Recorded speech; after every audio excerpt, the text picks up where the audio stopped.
bakunzi ba Kazoza FM ndabaramukije ndabaha ikaze mu kiganiro mvura ikiganiro mumenyereye kibabwira ibitandukanye ku magara y'abantu ni ikiganiro mushikirizwa na Lorita Flavia Citegetse mazi kumwe na muganga Tania Ineza Gahama ndamuramutse ndamuha ikaze aramutse nawe ko baratwumviriza. Urakoze cyane Lorita ndakuramukije ndaramukije n'abanywanyi b'ikiganiro mvura twunga tubashimira ko mwamutwumviriza. Yego turabashimiye cyane kuri Facebook biraboneka yuko ari ikiganiro mukunda cyane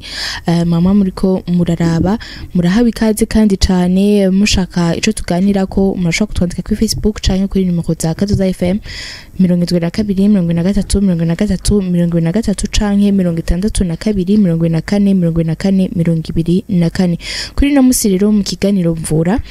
twifuje kugaruka kuri gute antuka ni ngwara mukunze kumva cyane mwibarabara ariko ngira kumbure nta vyinshi vyayo muzi ibimenywa n'uyigwaye hanini mugabo twifuje kubasangiza kugira ngo umwe wese aho aherereye yumve arunka amakuru akwiye kuri iyo ngwara nkuko rero babwira muganga Tania Ineza Gahama agira abidusigurire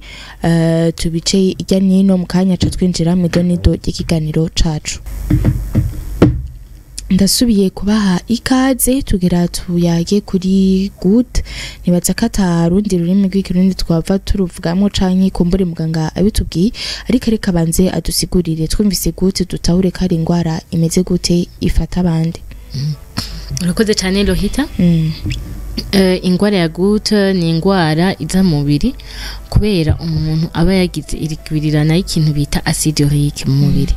None acide urique ni iki? Acide urique ni ibisigarira vya iyo mubiri uhinguye hariho ibintu bita amapurine biri mu mubiri biri mu bifungurwa nk'akarorero cyane mu mfungurwa nkomeza mubiri no kuvuga nk'inyama inzoga nk'umunyama nko mu nzoga n'ibintu bimwe dufungura birimwo ingaburo nkomeza mubiri arizo bita mu gifaransa amaproteine. Amaproteine rero hariho arakunda kuba afise amapurine rero umva iyo umuntu afunguye izo ndema mubiri iyo umuntu afunguye izo ndema mubiri zirimwo amapurine hariho umubiri urakuramo ivyo bintu ibikeneye muga rero umubiri umeze nk'ihinguriro kugira n'ihinguriro zikajya amahinguriro ahingura ibintu umuntu aba yafunguye hari ibintu bisigara vy'ibisigarira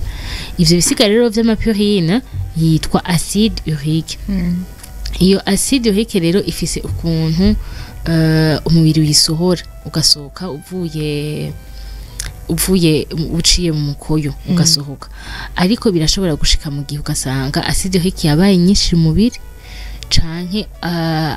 amafyigo yawe ntagisohora ya acide urique usanga ufise ivyo rero bituma ya acide urique iba nyinshi mu mubiri. Imaze rero kuba nyinshi mu mubiri hari gihe ica iba igitera ibimenyetso iba nyinshi mu mubiri niho bavuga ko umuntu agwaye iyo gute kugira niyo kwa muganga kugira bagupima babone kugwaye gute bemeze kugwaye gute bapima iyo acide urique ubusanga ufise mu mubiri kuko umva iyo imaze kuja mu ngingo cane mu ngingo irakubabaza ironona mu ngingo ikigenda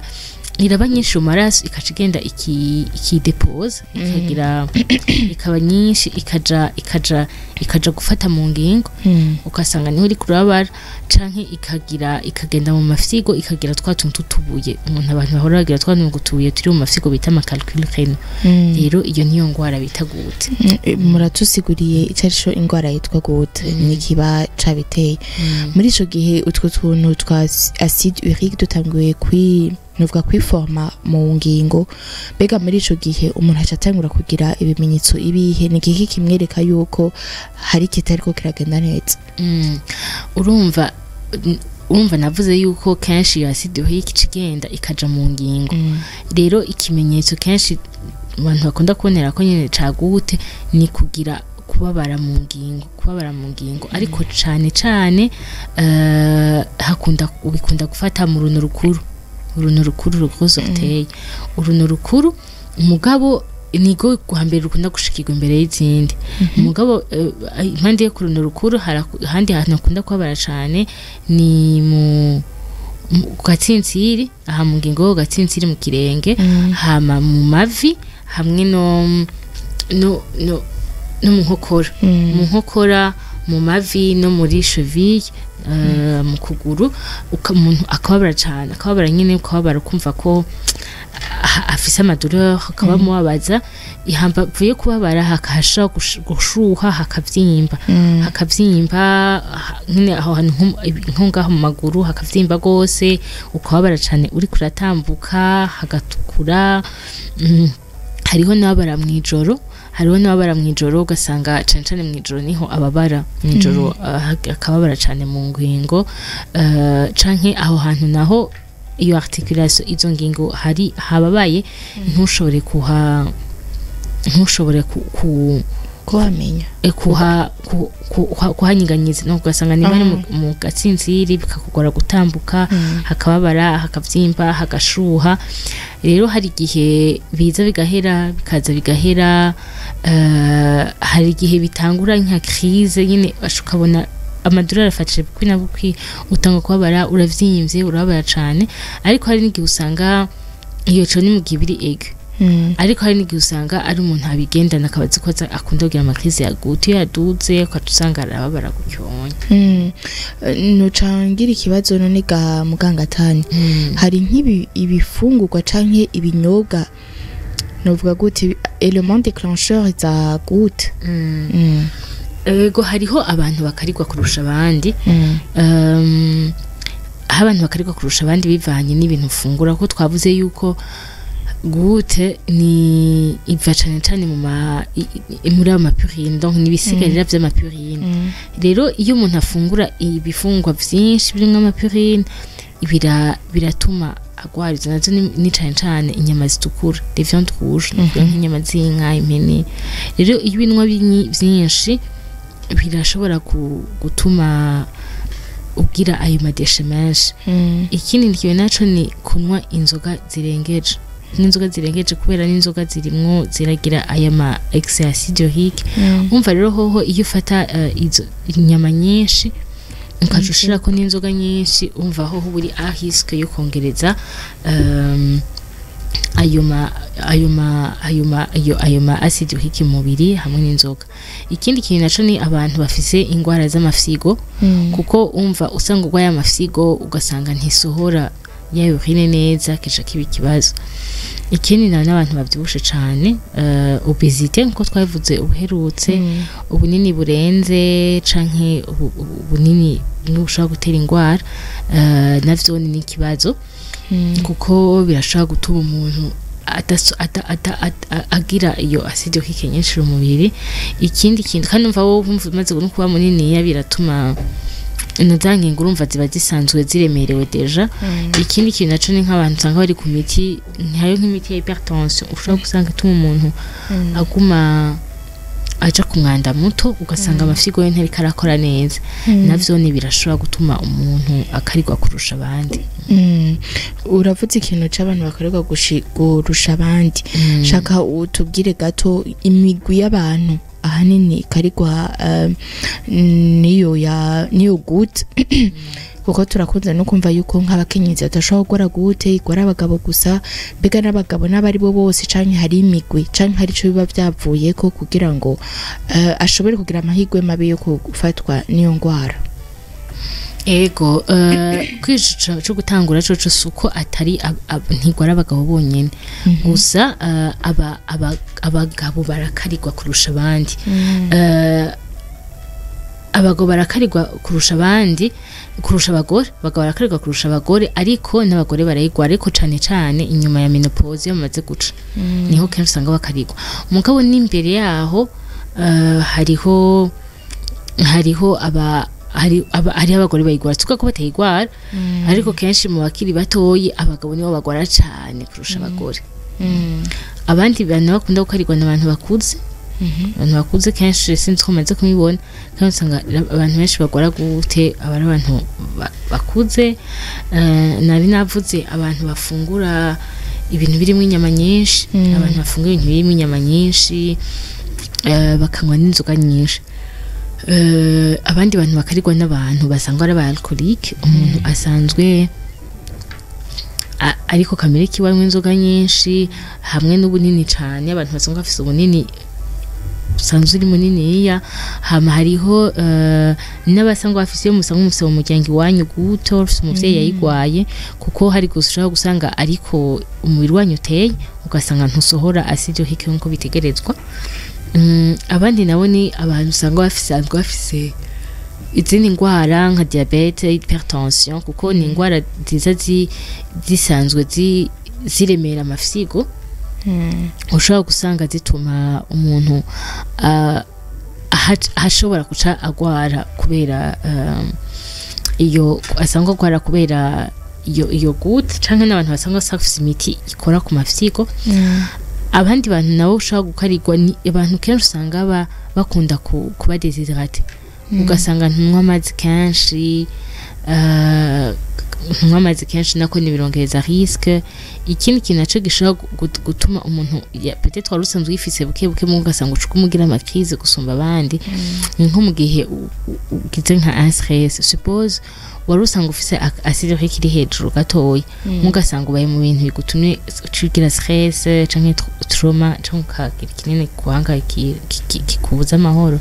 urashaka gusanga ucigira iyindi crise. Yego donc ibintu uvyo bose bimaze kubirabira hamwe ucubona ati nk'akarorero urashobora ati jewe urashaka kubona umuntu ni muniniya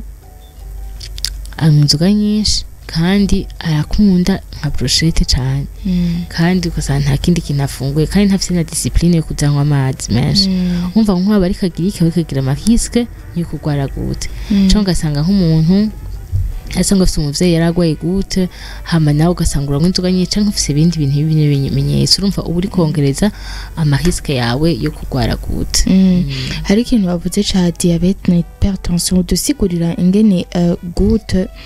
novuga gute iririye na diabete na hypertension ko waruhejeje kubicishamo. Ego kubera byose birakora ku mafyigo. Kubera navuze yuko acide urique kenshi iyo imaze kuba nyinshi mu mubiri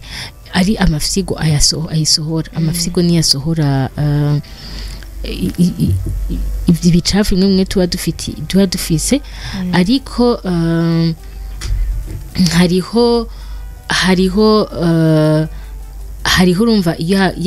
ya gute ya acide urique ishobora kudasubira inyuma idashobora kudasubira kudasohoka neza ariko hari ikindi kwa muganga bita syndrome métabolique. Syndrome métabolique ni kuvuga ngo ni umuntu aba afise ukuntu umubiri utunganijwe birahungabana ni ukuvuga ni bituma ugasanga muri syndrome métabolique harimo iyo diabete ni umva umubiri metabolisme ni ingene umubiri uhingura inguvu ningene umva umubiri nkuko tuvuga umeze nk'ihinguriro sivyo muri yo hinguriro ivyo twinjiza inge muri izo nge hakavamo ingufu dukoresha muri izo ngufu dukoresha hagasohoka ibicafu sivyo umva ndafunguye hama ndaronse ngufu hama ibitakorejwe bigasohoka nkakujya kwihingurira. Rero ivyo bintu byose ko kuntu bihingurwa tukabikoresha bikaja mu mubiri tukabikoresha ivyo tutakoreje tukabibika energy tutakoreje tukabibika bigacika stock imwe mu stock asanga umuntu yarawe muri ko mfite stock nyinshi ivyo bintu byose yese zitwa metabolism. Ikintu rero cyose gituma iyo cycle ukuntu bitunganije bishobora guhungabana nivyo bishobora kuja muri syndrome métabolique. Rero niho hashobora kuja muri izo ngwara nk'izo za diabete ubunini burenze nko mu gihe usanga ibyo hingura ntibikoresha ugasanga bitera ubunini burenze kugira amavuta menshi mu mubiri ibinure byinshi mu mubiri cyangwa amaraso ibyo bintu byose urumva iyo usanga ufite syndrome hari ikintu kiba kiza kirahungabana birashobora gutuma niyo guturumva inzamo donc ni cyo kitumva abari bizira muri wa mugwi umwe nico gituma urumva iyo umuntu agwaye kimwe ashobora kugwara ikindi aho nico nka hypertension mugurumva ico twofata nuko iyo umuntu amaze ushobora kubugwaye nk'iyo diabete ugasanga amafyigo yawe ntameze neza birashobora gutuma ushobora kugwara iyo gute ikindi kintu mbere tucangira none mu buvuzi ni ingwara yoroshe gutora gutorwa gute hariho imiti koko yagute ni ingwara umuntu ashobora kwivuza agakira ego ni ingwara umuntu ashobora kwivuza ikintu bafasha mu buvuzi icambere ni kugabanya ububabare kubera umukenshi usanga ibimenyetso ufite umuntu agiriye gwaye gute aza arababara cyane ababara mu ngingo bidakunda ko yicara bidakunda ko atambuka kandi ababara gose donc ikintu cambere ukora bamufasha kwa muganga ni kumuha imiti igabanya ububabare igabanya inflammation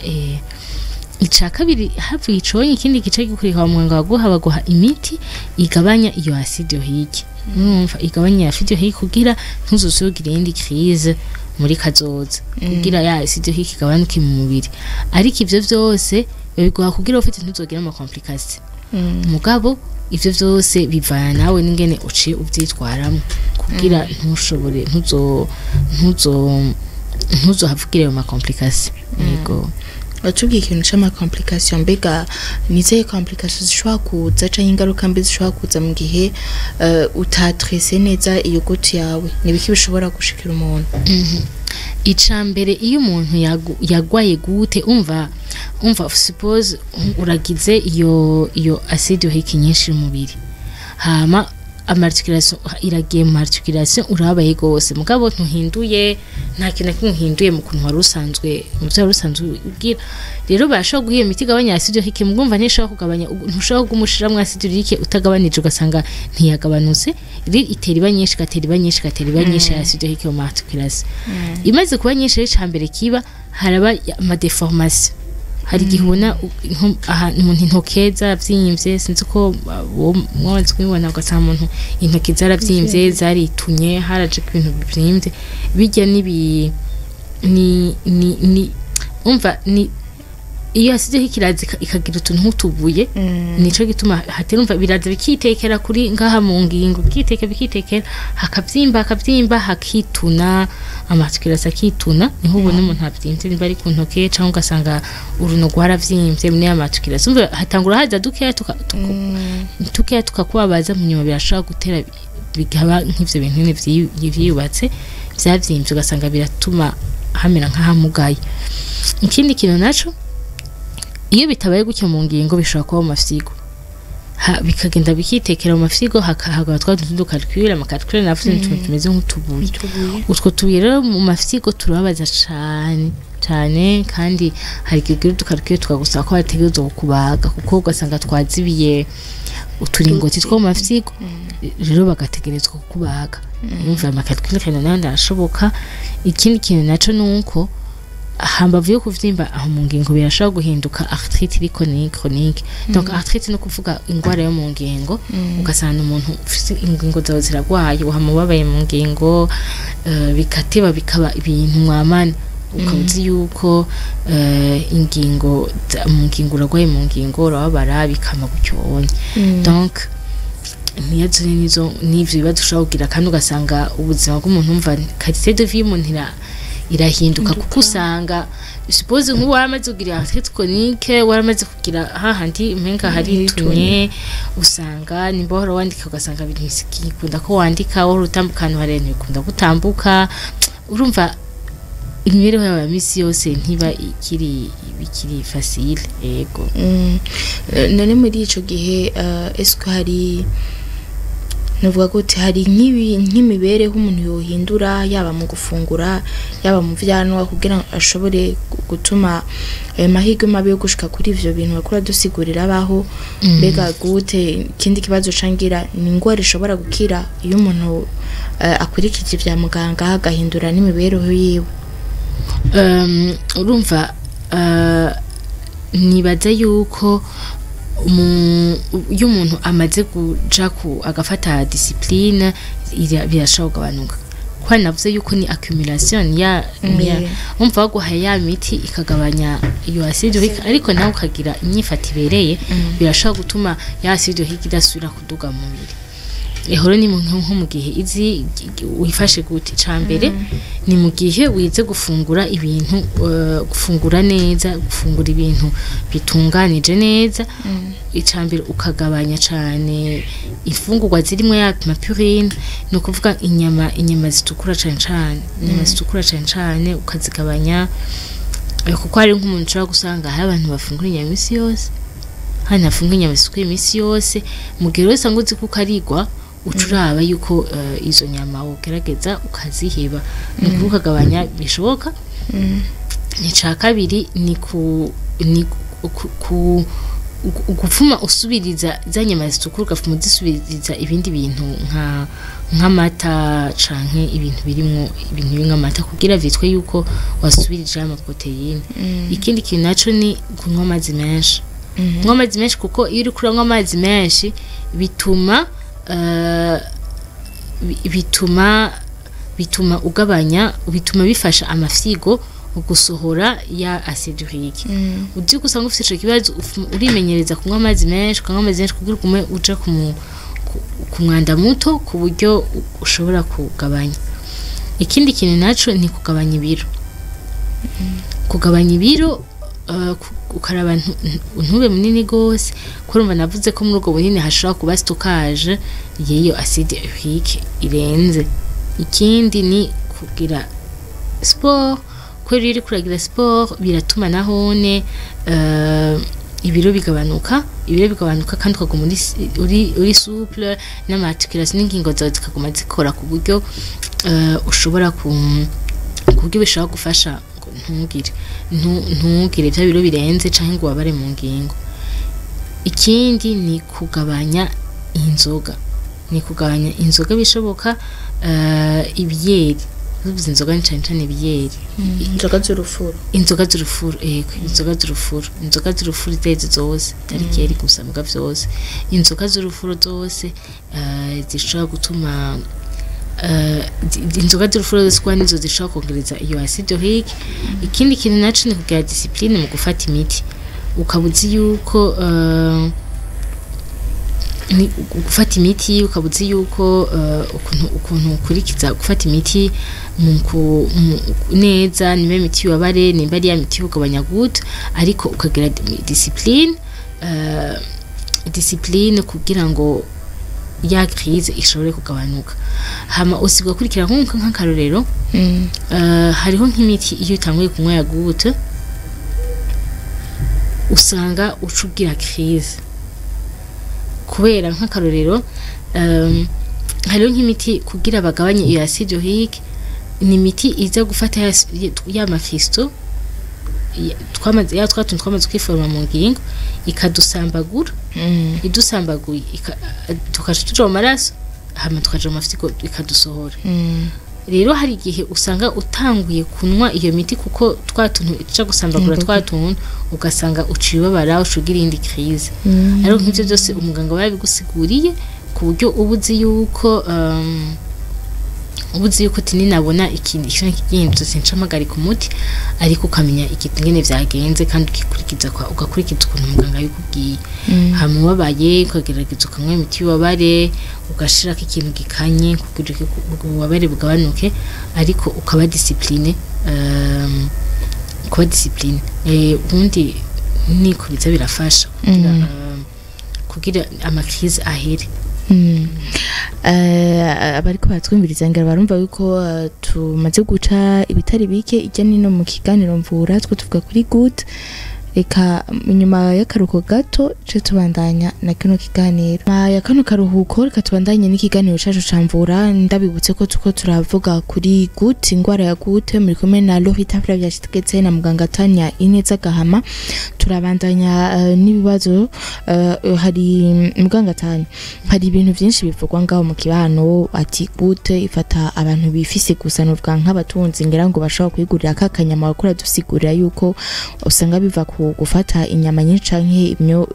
inzoga nyinshi hari n'abavuga ati ifata ubunywa inzoga gusa tikomboreje ninyo ifana nta gute yumfata ni ibintu byinshi bivugwa kuri gute nk'umuganga koko ivyo bintu abantu bazi nivyo hoba hari n'ibindi bintu nyene n'ubwandi mamita hari kubijanye na gute yego icambere hari nkuko abantu bavuga ngo gute ni abantu bifise gusa ni abantu baginyama ni abantu twumva twe ntiturabo yaha ibyo gute ntibisigura ko igwara abantu bifise gusa canke abantu baba boss kuko ari bo niyo bantu benshi ngo bayigwara yaha kuko ikitera gute si urumva si izo nyama gusa ariko navuze ntihari izindi ngwara nk'umuntu abasanga agwaye inibio diabete ugasanga amafyigo cyangwa usanga agwaye amafyigo yiwe ntasohora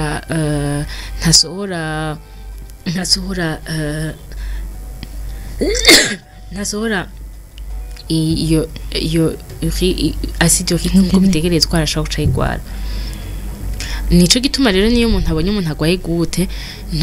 sivyo kuvuga ngo izo nyinyama zire nyama zamugize kujya yani sikiri misitwa nyama ziba zamugize kujya yaho birashobora gushika ugasanga ni genetique kumuri usanga umeze n'ibindi bintu byinshi biri varie ikindi kintu naco abantu bakunda kuvuga nuko